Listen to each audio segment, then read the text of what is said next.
அனைவருக்கும் வணக்கம். நாங்கள் இன்றைக்கு தரமேழு கணிதத்தில 3ஆம் தவணை பரீட்சைக்கான முதல் வினாக்களை பார்க்க இருக்கிறோம். அந்த வகையில கடந்த கால வினாத்தாள்கள் இருக்கக்கூடிய வினாக்களில் பகுதி ஒன்றுக்கு வார கேள்விகளை நாங்கள் இந்த வகுப்புல படிக்கலாம். முதலாவது கேள்வி, சுருக்குக.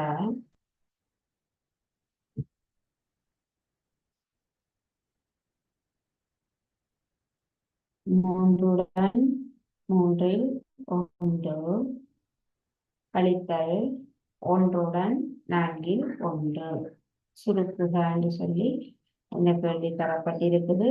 ஒரு பின்னத்திலிருந்து இன்னொரு பின்னத்தை கழிக்க வேணும். இந்த 2 பின்னங்களுமே என்ன பின்னங்கள்? கலப்பு பின்னங்கள். கலப்பு பின்னங்கள் என்ன? முழு எண்ணோடு முறைமை பின்னம், முழு எண்ணுடன் ஒரு முறைமை பின்னம் கலந்து வார மாதிரியான பின்னங்களை தான் நாங்கள் என்ன சொல்லுவோம்? கலப்பு பின்னங்கள் என்று சொல்லுவோம். அப்ப இதுவும் கலப்பு பின்னம், இதுவும் கலப்பு பின்னம். இந்த பின்னத்தில இருந்து இந்த பின்னத்தை நாங்கள் கழிக்க வேணும். அப்ப கலப்பு ஒரு கலப்பு பின்னத்திலிருந்து இன்னொரு கலப்பு பின்னத்தை கழிக்கிறதுக்கு நாங்கள் 2 முறைகளை பயன்படுத்தலாம். முதலாவது முறை, இந்த 2 பின்னங்களையுமே முறைமையில்லா பின்னங்களாக மாற்றின பிறகு நாங்கள் கழிக்கலாம். தரப்பட்ட 2 கலப்பு பின்னங்களையும் முறைமையில்லா பின்னங்களாக மாற்றிய பிறகு கழிக்க முடியும். 2வது முறை என்ன? அப்படியே இந்த கலப்பு பின்னத்திலிருந்து இந்த கலப்பு பின்னத்தை கழிக்க முடியும். முதலாவதாக முழு எண்ணை கழிக்க வேணும். பிறகு இந்த முறைமை பின்னத்திலிருந்து அடுத்த முறைமை பின்னத்தை கழிக்க வேணும். அப்படியாக 2 முறைகளை நாங்கள் பயன்படுத்தி செய்ய முடியும். நாங்கள் இதற்காக 2 கலப்பு பின்னங்களையுமே முறைமையில்லா பின்னமாக மாற்றி செய்கிற முறையை பயன்படுத்தி இந்த கேள்வியை செய்ய போறோம். தந்திருக்கக்கூடிய முதலாவது கலப்பு பின்னத்தை முறைமையில்லா பின்னமாக மாற்றுவோம். அப்படி மாற்ற வேணும். 3 பெருக்கி வார விடையோட 1 கூட்டுவோம். அதாவது இந்த கலப்பு பின்னத்தை முறைமையில்லா பின்னமாக எவ்வாறு மாற்றுவது? கலப்பு பின்னத்தில் இருக்கக்கூடிய பகுதி எண்ணை இந்த முழு எண்ணுடன் பெருக்கி வார விடையுடன் 1 கூட்டி மேல தொகுதியில எழுதுவோம். 3 பெருக்கினோம்னா 9, 9 1 கூட்டினோம்னா 10, மேல 10 கீழே 3. அடுத்ததாக இரண்டாவது இருக்கிற கலப்பு பின்னத்தை முறைமையில்லா பின்னமாக மாற்றுவோம். 4 1 பெருக்கினோம்னா 4, 4 1 கூட்டுவோம் 5, மேல 5 கீழே 4.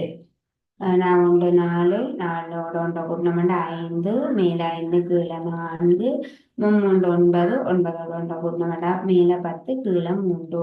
இனி இந்த 2 பின்னங்களையுமே நாங்கள் முறைமையில்லா பின்னங்களாக மாற்றிவிட்டோம். இனி என்ன செய்ய வேணும்?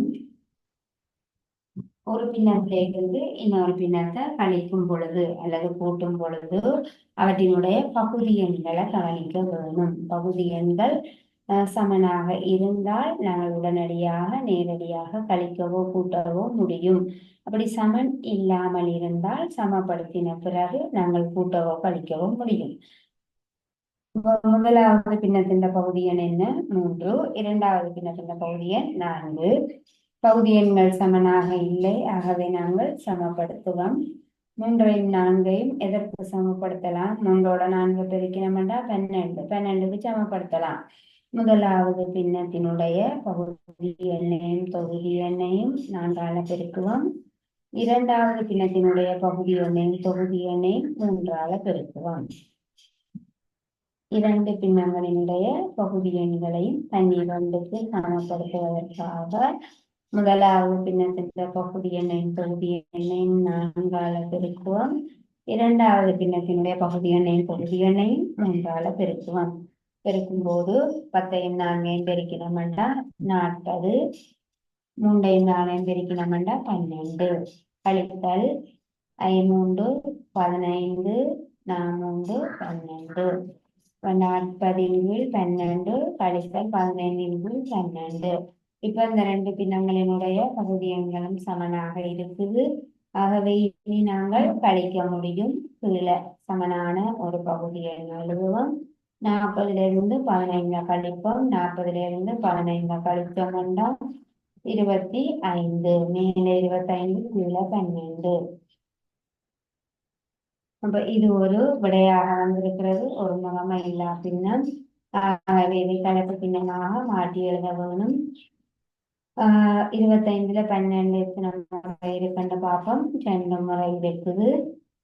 25 12ஆல் வகுக்கும் போது 2 முறை 12 25ல 2 முறை 24, மீதி 1.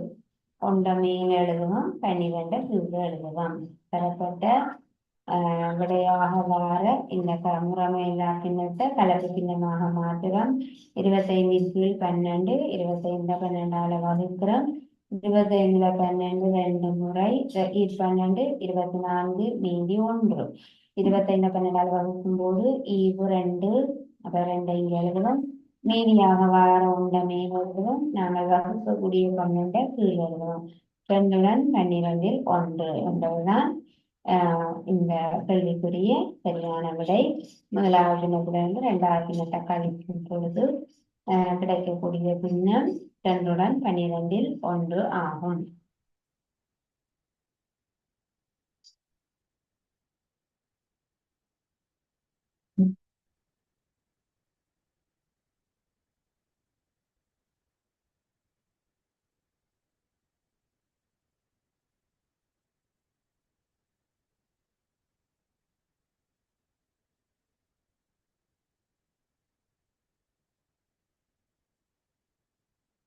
இரண்டாவது வினா.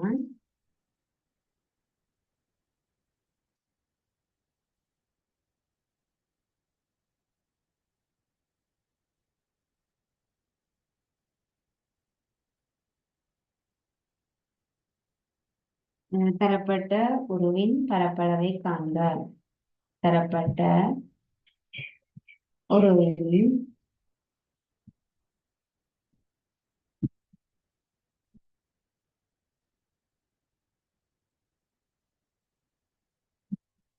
தரப்பட்ட உருவின் பரப்பளவை காண்க.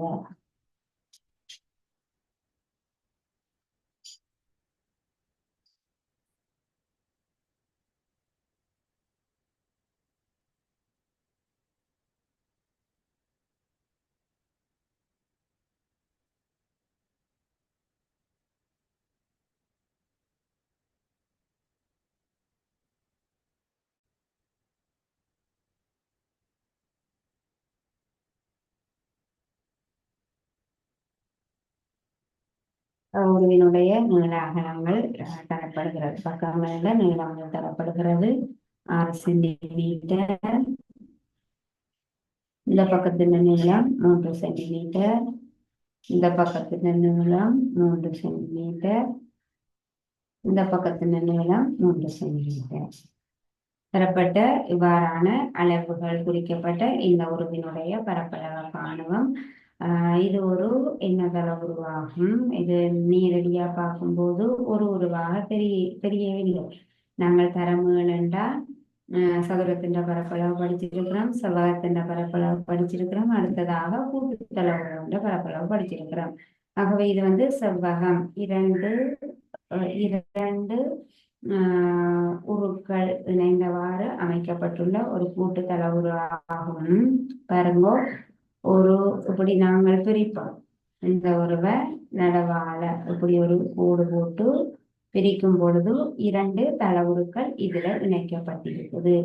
செவ்வக 6 சென்டிமீட்டர் நீளம், 3 சென்டிமீட்டர் அகலமுடைய ஒரு செவ்வக வடிவமான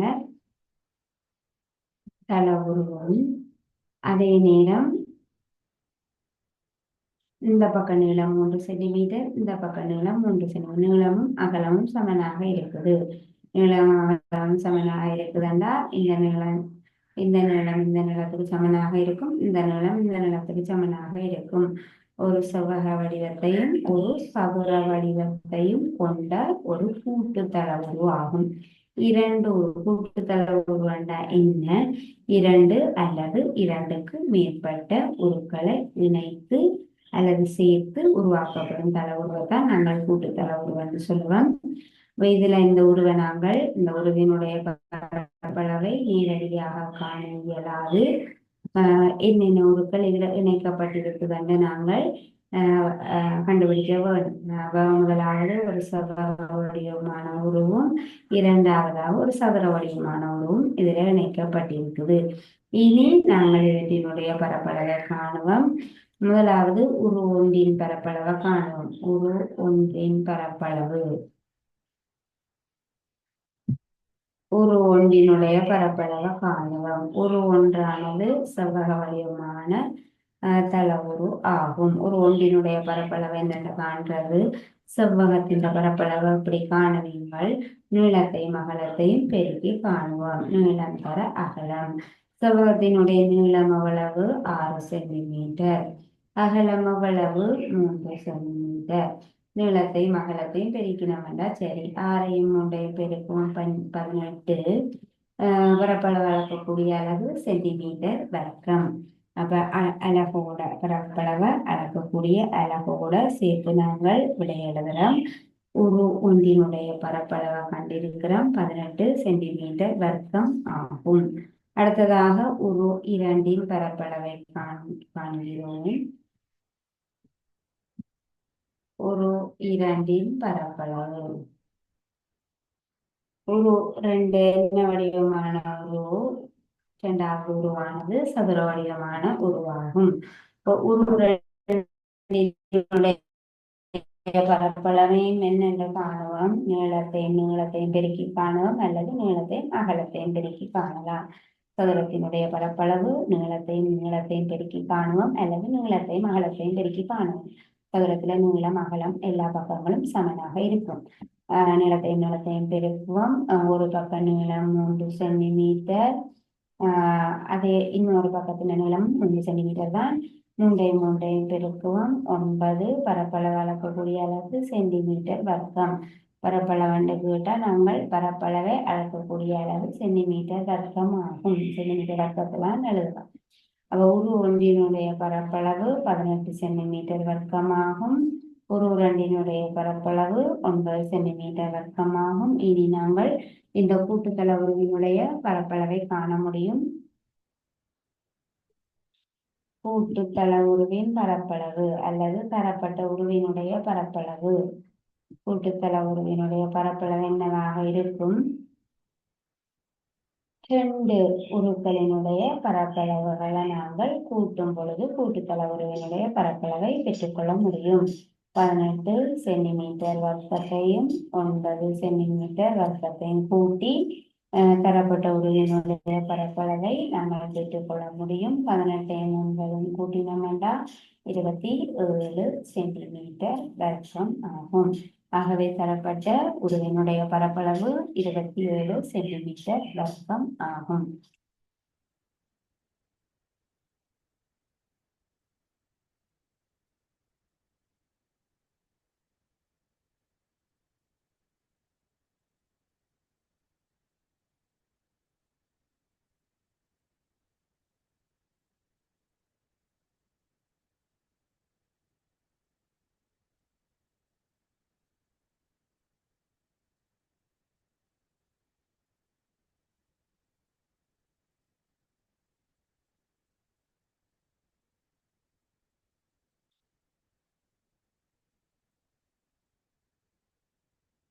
அடுத்ததாக 3வது வினா.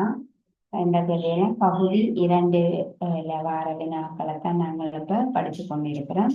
பகுதி 2 வார கேள்விகள் கண்டிப்பாக நிச்சயமாக வரக்கூடிய கேள்விகள்.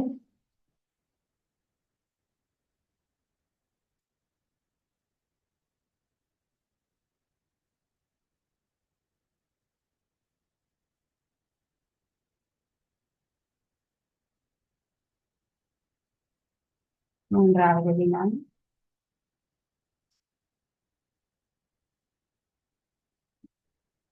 தரப்பட்ட உருவில்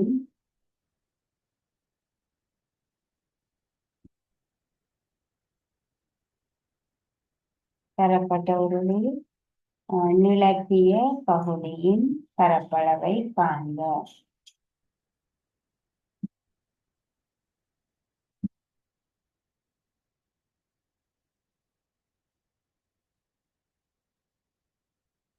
தரப்பட்ட உருவில் நிலத்திய பகுதியின் பரப்பளவை காண்க. அதாவது நிலத்தப்பட்ட பகுதியின் பரப்பளவை காண்க.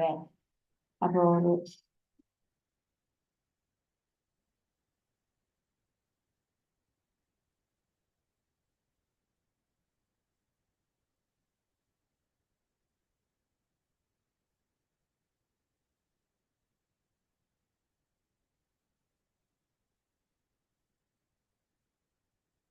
ஒரு செவ்வக வடிவமான ஒரு உரு இருக்குது. அதுக்குள்ள ஒரு சதுர வடிவமான உரு இருக்குது. இனி இவற்றினுடைய நீளங்கள் தரப்பட்டுள்ளன. இவற்றினுடைய அளவுகள் தரப்பட்டிருக்குது.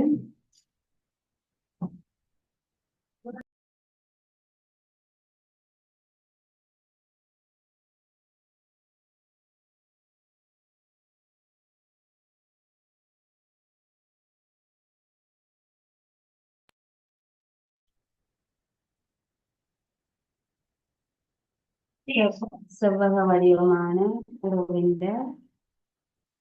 நீளம் 14 சென்டிமீட்டர், அகலம் 10 சென்டிமீட்டர்.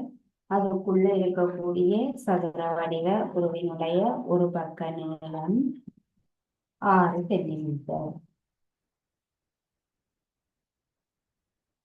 இந்த அளவீடுகளை வச்சுக்கொண்டு தரப்பட்ட உருவில் நினைக்கப்பட்ட பகுதியினுடைய பரப்பளவை காணவும்.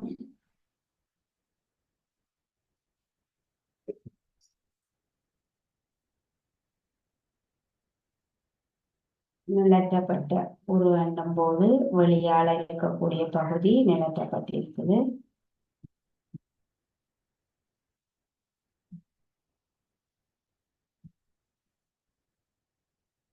ஒரு செவ்வக வடிவமான உரு, அதுக்குள்ள ஒரு சதுர வடிவமான உரு. சதுர வடிவமான உருவுக்கு வெளியால இருக்கிற இந்த செவ்வக வடிவமான உள்ள செவ்வக வடிவமான பகுதியானது நிலத்தப்பட்டிருக்குது. இப்ப இந்த பகுதியினுடைய பரப்பளவை தான் கேட்டிருக்குது. நிலத்தப்பட்ட நாங்கள் கோடு நிலத்தப்பட்டா கோடு கூறி காட்டியிருக்கும், அல்லது கடல் நிறந்தீட்டி காட்டப்பட்டிருக்கும். அப்ப எவ்வாறு நிலத்தப்பட்டிருக்கக்கூடிய பகுதியினுடைய பரப்பளவை காணப்படுகிறோம். என்னென்ன பரப்பளவை காணுவோம்.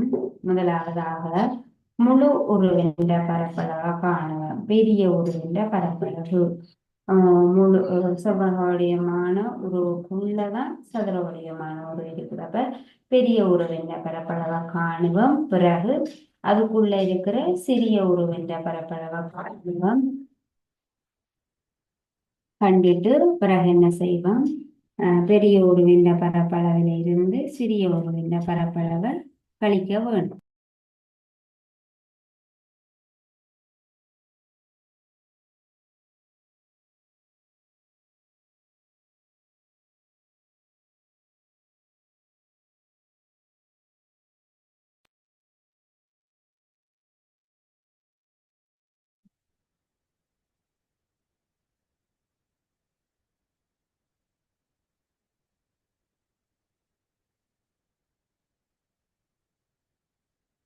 செவ்வக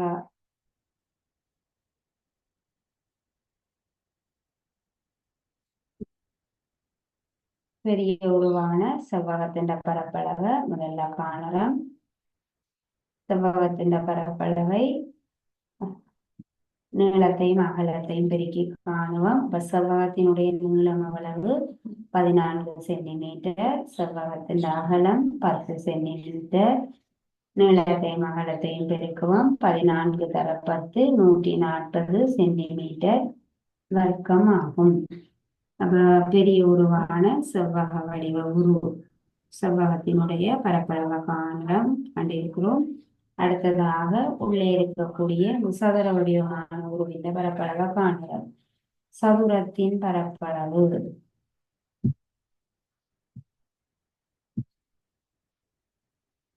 சதுரத்தின் பரப்பளவு என்னென்று காணுவோம். சதுரத்தின் பரப்பளவையும் நீளத்தையும் அகலத்தையும் பெருக்கி காணுவோம். சதுரம் என்றால் அதனுடைய எல்லா பக்கங்களும் நீளத்துல சமனாக இருக்கும். சதுரத்தின் ஒரு பக்க நீளம் 6 சென்டிமீட்டர், நீளம் தர நீளம் 6ஐயும் பெருக்குவோம். பெருக்கினோம்னா 6 36 சென்டிமீட்டர் வர்க்கம். ரெண்டு உருக்களினுடைய பரப்பளவு தான் கண்டிருக்கிறோம். பரப்பளவு அளக்கக்கூடிய அளவு சென்டிமீட்டர் வர்க்கம் ஆகும். தரப்பட்ட உருவில் நிலத்திய பகுதியினுடைய பரப்பளவை காண்பதற்காக அந்த நிலத்திய பகுதியானது இருக்கக்கூடிய பெரிய உருவின் பரப்பளவை காணலாம். பிறகு அந்த பெரிய உருவின் உள்ளே இருக்கக்கூடிய சிறிய உருவினுடைய பரப்பளவை காண்கிறோம். இறுதியாக நாங்கள் காண வேண்டியது சிறிய உருவுக்கு வெளியால் இருக்கிற இந்த நிலத்தப்பட்ட பகுதியினுடைய பரப்பளவு. அப்ப நிலத்தப்பட்ட பகுதியினுடைய பரப்பளவு என்னென்ன காணுவோம்? பெரிய உருவின்ற பரப்பளவில் இருந்து சிறிய உருவின்ற பரப்பளவை கழிச்சிட்டோம்டா வாரதுதான் நிலத்தப்பட்ட பகுதியினுடைய பரப்பளவாக இருக்கும். பெரிய உரு இந்த செவ்வகத்துக்குள்ள ஒரு சதுர வடிவமான உரு அடங்கி இருக்குது. இந்த சதுரத்துக்கு வெளியால இருக்கக்கூடிய பகுதியின் பரப்பளவை காண்பதற்கு என்ன செய்ய வேணும்? செவ்வகத்தின் முழு உருவின் பரப்பளவை கண்டுட்டு அதுல இருந்து சதுரத்தின் பரப்பளவை கழிச்சு விட்டுட்டோம்னா நிலத்தப்பட்ட பகுதியினுடைய பரப்பளவு எங்களுக்கு கிடைக்கும். இறுதியாக நிலத்தப்பட்ட பகுதியினுடைய பரப்பளவை காணலாம். நிலத்தப்பட்ட பகுதியின் பரப்பளவு சமன் செவ்வகத்தின் பரப்பளவு 140 சென்டிமீட்டர் வர்க்கம். அதுல இருந்து அதுக்குள்ள இருக்கக்கூடிய சதுரத்தின் பரப்பளவை கழிக்கிறோம். 140 சென்டிமீட்டர் வர்க்கத்திலிருந்து 36 சென்டிமீட்டர் வர்க்கத்தை கழிப்போம். கழிக்கும் போது என்ன கிடைக்கும்? 104 சென்டிமீட்டர் வர்க்கம் விடையாக பெறப்படுகிறது. 104ஓட 36 கூட்டினோம்னா 140. அப்ப 140 இருந்து 140 சென்டிமீட்டர் வர்க்கத்திலிருந்து 36 சென்டிமீட்டர் வர்க்கத்தை கழிக்கும் போது கிடைக்கக்கூடிய 104 சென்டிமீட்டர் வர்க்கம் தான் இந்த நிலத்தப்பட்ட பகுதியினுடைய பரப்பளவு ஆகும்.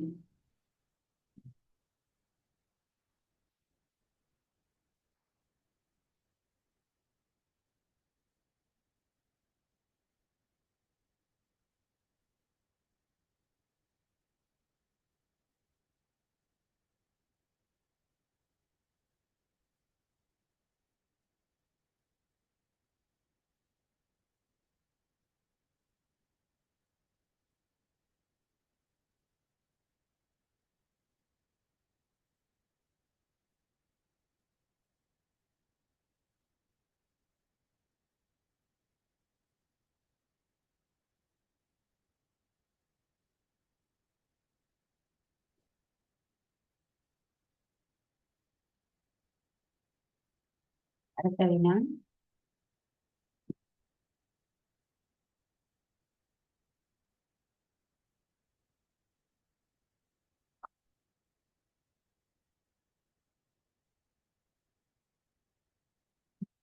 நான்காவது வினா,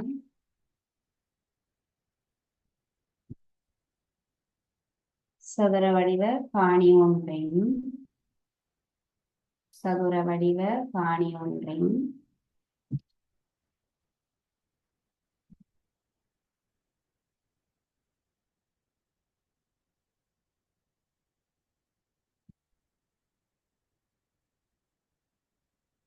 சுற்றளவு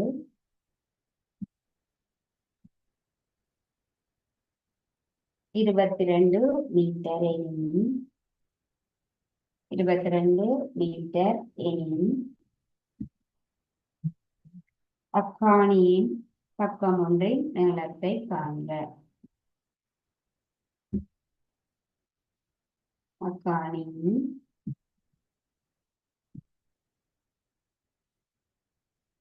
பக்கம் ஒன்றின் நீளத்தை காண்க.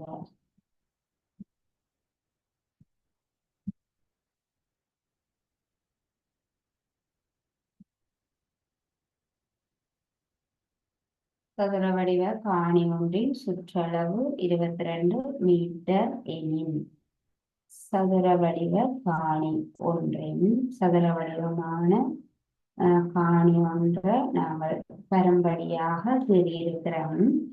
சதுர வடிவ காணி ஒன்றின் சுற்றளவு 22 மீட்டர் எனின் சுற்றளவண்டா என்ன? இந்த காணியை சுற்றியுள்ள பக்கங்களின் நீளங்களின் கூட்டுத்தொகை. அப்ப இந்த காணியை சுற்றி வர கூட்ட எவ்வளவு வரலாம்? 22 மீட்டர் வரலாம். அப்படி என்றா ஒரு பக்க நீளம் என்னவாக இருக்கும் என்று கேட்டிருக்குது. என்ன செய்ய வேணும்? நாங்கள் ஏ என்று எடுத்து செய்யலாம். ஒரு பக்க நீளம் உங்களுக்கு காணியின் ஒரு பக்க நீளம் தெரியாது, ஆனா காணியின் சுற்றளவு தெரியும். காணியினுடைய பக்கம் ஒன்றி நீளத்தை காண்பதற்காக காணியின் ஒரு பக்கத்தின் நீளம் ஏ என்று எடுத்துக்கொள்வோம். ஏ மீட்டராக இருக்குது. காணியின் ஒரு பக்க நீளம் உங்களுக்கு தெரியாது, ஏ என்று எடுத்திருக்கிறேன்.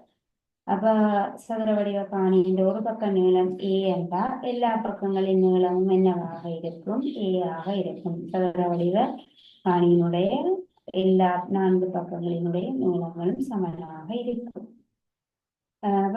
ஏ வச்சுக்கொண்டு நாங்கள் சுற்றளவு காணுவோம். இப்ப ஏ ஆக இருக்கும் பொழுது சதுர வடிவ காணியினுடைய சுற்றளவு என்னவாக இருக்குது என்று பார்க்கிறோம். ஒரு பக்கத்தின் நீளம் ஏ என்றா 4 பக்கங்களின் நீளமும் 4 ஏ கூட்டணும். ஏ சமன் என்னவாக இருக்கும்? 22 மீட்டராக இருக்கும். ஏ சதுர வடிவ காணியினுடைய சுற்றளவு 22 மீட்டர்.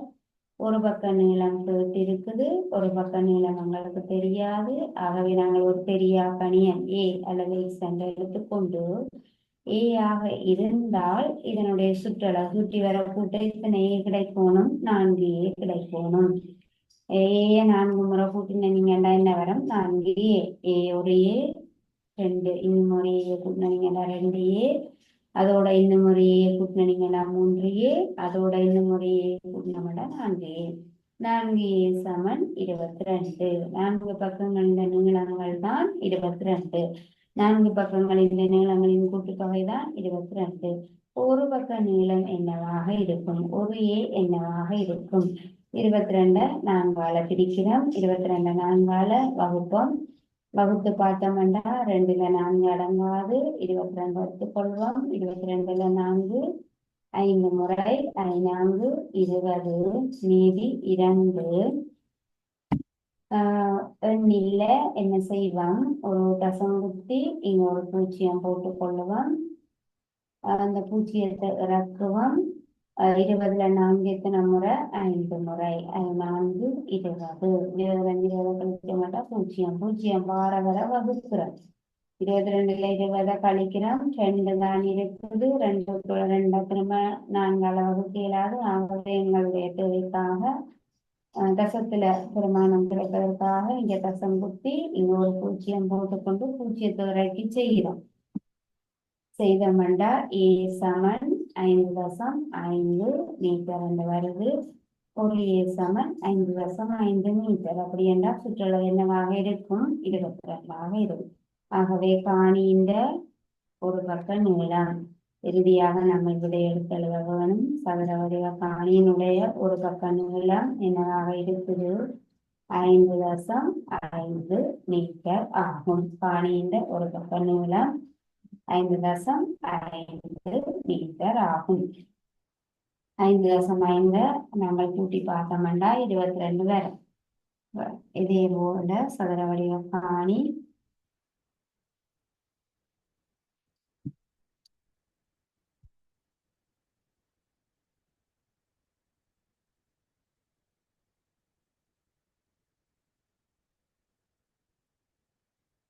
5.5 போட்டு பாருங்க.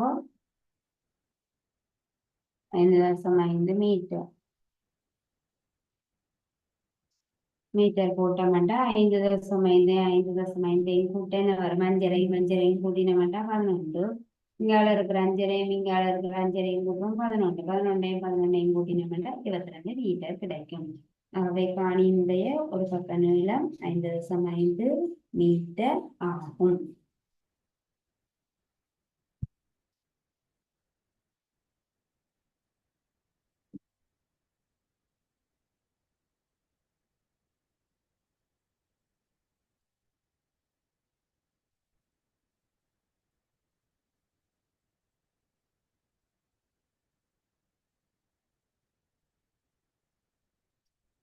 அடுத்த வினா.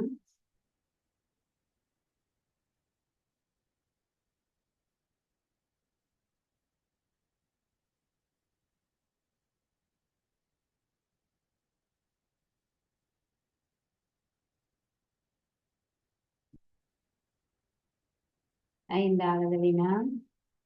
பல் தேர்வு வினாபத்திரம் ஒன்றுக்கு பல் தேர்வு வினாபத்திரம் ஒன்றுக்கு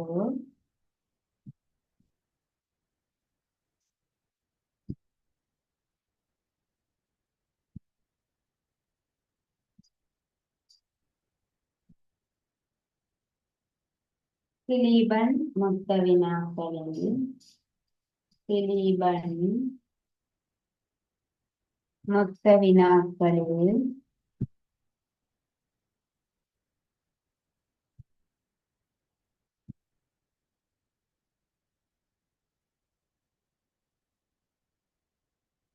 எட்டில் 5க்கும்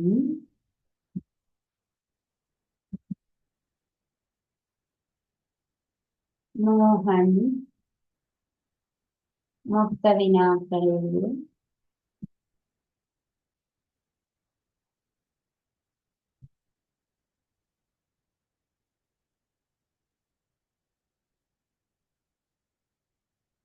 4/3க்கும்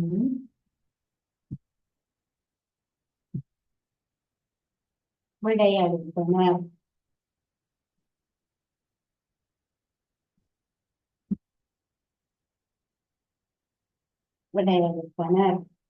கூடுதலான வினாக்களுக்கு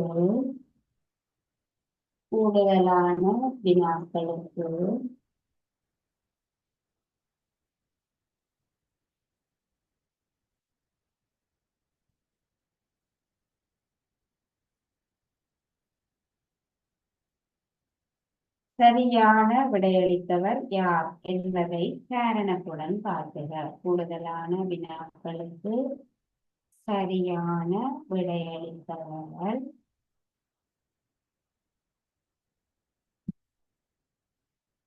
யார் என்பதை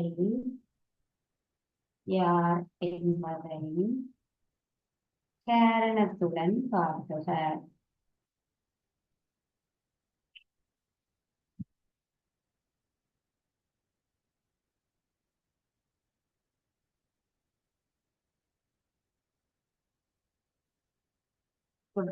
இந்த கேள்விங்களுக்கு பகுதி 2 வினாக்கள் வரக்கூடிய கேள்வி காரணத்தோட இந்த கேள்விக்கு நாங்கள் விளக்கம் சொல்ல வேண்டும். பல்தேர்வு வினாபத்திரம் ஒன்றுக்கு திலீபன் மொத்த வினாக்களில் 8இல் 5க்கும் மோகன் மொத்த வினாக்களில் 4/3க்கும் விடையளித்தனர். கூடுதலான வினாக்களுக்கு சரியான விடையளித்தவர் யார் என்பதை காரணத்துடன் காட்டுகிறார். 2 பேர் இந்த போட்டியில பங்கு கொள்கிறார்கள். திலீபனும் மோகனும். திலீபன் அவரிடம் கேட்கப்பட்ட 8 வினாக்களில் 5 வினாக்களுக்கு சரியாக விடையளித்திருக்கிறார். மோகன் அவரிடம் கேட்கப்பட்ட 4 வினாக்களில் 3 வினாக்களுக்கு சரியாக விடையளித்திருக்கிறார். கூடுதலான வினாக்களுக்கு சரியான விடையளித்தவர் யார் என்பதனை காரணத்துடன் காட்டுக என்று கேட்கிறது. கூடுதலான வினாக்களுக்கு இவர்கிட்ட 8 கேள்வி கேட்டிருக்குது. அவர் 5 கேள்விக்கு சரியாக விடையளித்திருக்கிறார் திலீபன். மோகன் 4 கேள்வி கேட்கப்பட்டிருக்கிறார். அந்த 3 கேள்விகளுக்கு சரியாக விடையளித்திருக்கிறார். இப்படி பார்க்கும்போது உங்களால சொல்ல முடியாது.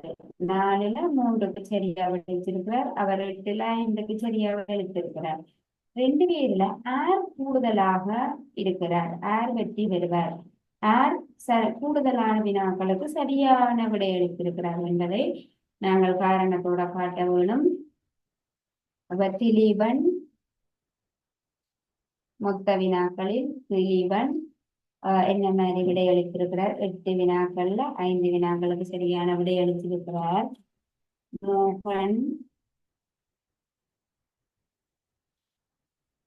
மோகன் 4 வினாக்களில் 3 வினாக்களுக்கு சரியான விடையளிச்சிருக்கிறார். ஆனால் எங்களால சொல்ல முடியல யார் கூடுதலான கேள்விகளுக்கு சரியான விடையளிச்சிருக்கிறார் என்று எங்களால சொல்ல முடியல. என்ன செய்யறது? இவ்வாறான கேள்விகள் வந்தா நாங்கள் என்ன செய்யறது? இது எது தொடர்பான கேள்வி? இது 2 பின்னங்கள் வந்திருக்குது. 2 பின்னங்கள்லையும் எந்த பின்னம் பெரிய பின்னம் என்பதை கண்டுபிடித்தால் யார் கூடுதலான கேள்விக்கு சரியாக விடையளிச்சிருக்கிறார் என்பதை நாங்கள் காண முடியும். அதாவது கூடுதலாக இது கூட என்ற மாதிரி தான் இந்த கேள்வி வந்திருக்கு. 2 பின்னங்களிலும் எந்த பின்னம் பெரிய பின்னம் என்று நாங்கள் ஒப்பிட்டு பார்க்க வேண்டும். அப்ப பின்னங்களை ஒப்பிடுவது தொடர்பான கேள்விதான் இது. 2 பின்னங்களையும் ஒப்பிட்டு பார்த்து சொல்ல போறோம். இந்த பின்னம் பெரிய பின்னம் அல்ல, அந்த பின்னத்திற்குரியவர் தான் கூடுதலான கேள்விகளுக்கு சரியான விடை அளித்திருப்பார். அப்ப 2 பின்னங்களை ஒப்பிடுவதற்கு என்னவாக இருக்க வேண்டும்? 2 பின்னங்களினுடைய பகுதி எண்களும் சமனாக இருக்க வேண்டும். 2 பின்னங்களினுடைய பகுதி எண்களும் சமனாக இருந்தால்தான் 2 பின்னங்களை நாங்கள் கூட்ட முடியும், கழிக்க முடியும். அதே நேரம் 2 பின்னங்களை ஒப்பிட்டு பார்க்க முடியும். ஒப்பிட்டு பார்த்து எந்த பின்னம் பெரிய பின்னம், எந்த பின்னம் சிறிய பின்னம் என்று கூறுவதற்கு 2 பின்னங்களினுடைய பகுதி எண்களும் சமனாக இருக்க வேண்டும். சமன் இல்லாது நாங்கள் கூற முடியாது. அப்ப 2 பின்னங்களினுடைய பகுதி எண்களையும் சமப்படுத்துவோம். முதலாவது பின்னம் பெறமோ 8, பின்னத்தின் பகுதி எண் 8 இருக்குது. 2வது பின்னத்தினுடைய பகுதி எண் 4 இருக்குது. அப்ப என்ன செய்யலாம்? முதலாவது பின்னத்தை அப்படியே வச்சிருப்போம். 2வது பின்னத்தினுடைய பகுதி எண் 8 வார மாதிரி இதற்கு ஒரு சமவெளி பின்னம் காணுவோம். 2வது பின்னத்தினுடைய பகுதி எண் 8 வார மாதிரி 2வது பின்னத்திற்கு ஒரு சமவெளி பின்னம் காண்கிறோம். 2வது பின்னத்தினுடைய பகுதி எண்ணையும் தொகுதி எண்ணையும் ஒரே எண்ணால பெருக்கி சமவெளி பின்னம் காணுவோம். 3 6 4 8 8ல 6. இப்பொழுது இந்த 2 பின்னங்களையும் நாங்கள் ஒப்பிட முடியும். பாருங்கோ, 8ல 5 8ல 6. 2 பின்னங்களினுடைய பகுதி எண்களும் சமனாக இருக்குது. 8 இங்கேயும் பகுதி எண் 8, இங்கேயும் பகுதி எண் 8. இனி நாங்கள் ஒப்பிட முடியும். 2 பின்னங்களினுடைய பகுதி எண்களையும் இனி நாங்கள் 2 பின்னங்களையும் இனி நாங்கள் ஒப்பிட முடியும். 8ல 5 பெருசாக இருக்குமா, 8ல 6 பெருசாக இருக்குமா? அப்படி இருக்கும். 8ல 5 முழு உருவை 8 சமனான பகுதிகளாக பிரிக்க வேணும். 8ல் 6 முழு உருவை 8 சமனான அதே மாதிரியான உருவை 8 சமனான பகுதிகளாக பிரிக்க வேணும். ஒரே மாதிரியான உருவை 8 சமனான பகுதிகளாக பிரிச்சிருக்கிறோம். 8ல் 5 இத்தனை நிலத்தை காட்டுவோம். 5 நிலத்தை காட்டுவோம். 8ல் 8 பிரிச்சிருக்கிறோம் முழு உருவை. 8ல் 5 5 நிலத்தை காட்டுவோம். 1 2 3 4 5 பகுதிகளை நிலத்தை காட்டியிருக்கிறோம். 8ல் 6 இத்தனை நிலத்தை காட்டுவோம். 6 பகுதிகளை நிலத்தை காட்டுவோம். 1 2 3 4 5 6. அந்த 2 உருவிலையும் இந்த பின்னம் பெரியதாக இருக்கும். எங்க நிலத்தப்பட்ட பகுதியினுடைய அளவு பெரியதாக இருக்குதோ அந்த பின்னம் தான் மற்ற பின்னத்தை விட பெரியதாக இருக்கும். இங்க 5 பகுதிகளை நிலத்தி இருக்கிறோம், இங்க 6 பகுதிகளை நிலத்தி இருக்கிறோம். யார் பெரியவராக இருப்பார்? 8ல் 6 இந்த பின்னம் தான் 8ல் 5 விட பெரியதாக இருக்கும். அப்ப 8ல் 6க்குரிய பின்னம் என்ன? 8ல் 6க்குரிய பின்னம் 4ல் 3. 4ல் 3க்குரிய ஆளாறு மோகன். 8ல் 6 பெருசா இருக்கும். 8ல் 6 பெருசாக இருக்கிறபடியா 8ல் 6க்குரிய சமவெளி பின்னம் 4ல் 3 பெரியதாக இருக்கும். நான்கில் 3 வினாக்களுக்கு விடையளித்தவர் யார்? மோகன். ஆகவே என்ன கேள்வி கேட்டிருக்குது? சரியான விடையளித்தவர் யார் என்பதை காரணத்துடன் காட்டுக. சரியான கூடுதலான வினாக்களுக்கு சரியான விடையளித்தவர் மோகன். அப்படி நீங்கள் காரணம் எழுத வேணும், விடை எழுத வேணும். கூடுதலான வினாக்களுக்கு சரியான விடையளித்தவர் மோகன் ஆவார். காரணம் என்ன? 2 பின்னங்களையும் ஒப்பிடும் பொழுது மோகன் பெற்றிருக்கக்கூடிய பின்னம் மற்ற பின்னத்தை விட பெரியதாக இருப்பதனால் மோகன் தான் கூடுதலான வினாக்களுக்கு சரியான விடையளித்திருப்பார். 2 பின்னங்களை 8இல் 5, 4இல் 3 ஆகிய பின்னங்களை ஒப்பிடும் போது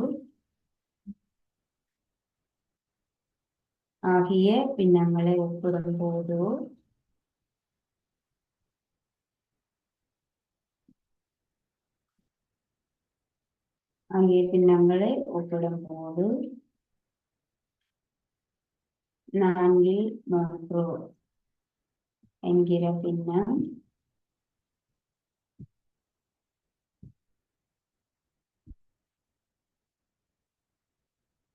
பெரிய பின்னமாக இருக்கிறது.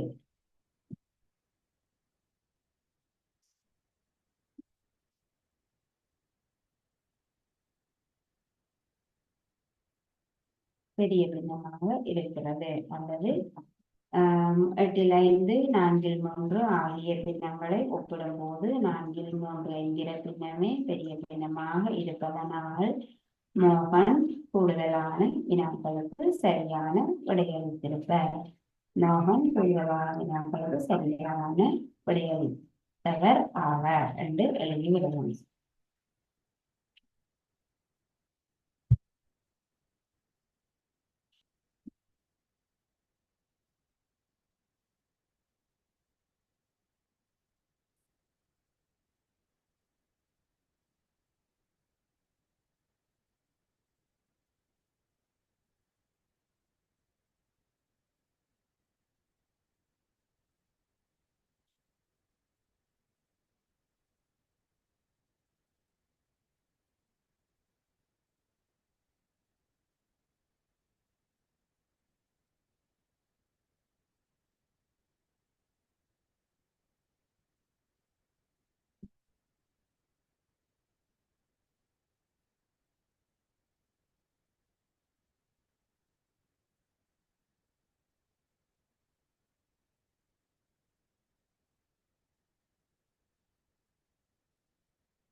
ஆறாவதாக ஒரு வினா நாங்கள் செய்வோம். தீர்க்க 3C சக 5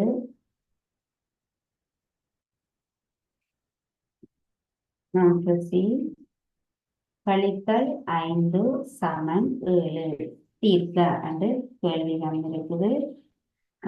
ஒரு அக்ஷர கணித கோவையை தந்திருக்குது. 3C கழித்தல் 5 சமன் 7 தீர்க்க என்ன செய்ய வேணும்? தரப்பட்ட கோவையில் இருக்கக்கூடிய தெரியா கணியத்தின் பெருமானத்தை நாங்கள் காண வேணும். தரப்பட்ட கோவையில வந்திருக்கக்கூடிய தெரியா கணியம் என்ன? சி. மற்றெல்லாம் தெரிந்த எண்கள். 3 எண் பெருமானம், 5 எண் பெருமானம், 7 என்றாலும் ஒரு எண் பெருமானம். சி என்றது 6 எங்களுக்கு தெரியாது. இந்த சியத்தான் நாங்கள் காண வேணும். தீர்க்க என்று வந்தால் என்ன செய்வோம்? சிய மட்டும் இடது பக்கமாக வச்சிருப்போம், மற்ற எல்லாத்தையும் வலப்பக்கமாக கொண்டு போவோம். 3C இருக்கட்டும், வலப்பக்கம் 7 இருக்குது. இங்க இருக்கக்கூடிய மறை 5ஐ சமண பங்கால கொண்டு வருவோம். மறை 5 சமண பங்கால வரும்போது நேர் 5 வரும். 7ஐயும் 5ஐயும் கூட்டுவோம் 12. இடப்பக்கம் 2C 3 சி சமன் 12 ஒரு சி சமன் என்னவாக இருக்கும்? 12 3ஆல வகுக்க வேணும். 12 3ஆல வகுத்தமெண்டா 4. சியினுடைய பெருமானம் 4 ஆகும். தரப்பட்ட கோவையில் இருக்கக்கூடிய பெரிய கணியத்தின் பெருமானத்தை காண்பதற்காக சியை மட்டும் இடப்பக்கம் வச்சிருப்போம். சியை தவிர மற்ற எல்லா எண் பெருமானங்களையும் வலப்பக்கம் சமனுக்கு வலப்பக்கமாக கொண்டு வருவோம். மறை 5 சமனுக்கு வலப்பக்கமாக வரும்போது நேர் 5ஆக வரும். 7 மேலையும் கூட்டுவோம். 12 சியை வச்சிருப்போம். 3 கொண்டு வருவோம். 3 இங்க பெருக்கப்படுறபடியா இங்க வந்து பிரிபடும். 12லிருந்து 3 3ஆல வகுத்தமெண்டா விடையாக 4 பெறப்படுகிறது. ஆகவே பிள்ளைகள், இன்றைக்கு நாங்கள் தரம் 7 கணிதத்தில 3ஆம் தவணை பரீட்சைக்கு வரக்கூடிய கடந்த கால வினாத்தாள்கள் இருக்கக்கூடிய கேள்விகளை பார்த்த நாங்கள் இதோட இந்த வகுப்பை நாங்கள் நிறைவு செய்து கொள்வோம். மீண்டும் அடுத்த வகுப்புல சந்திப்போம். நன்றி பிள்ளைகள்.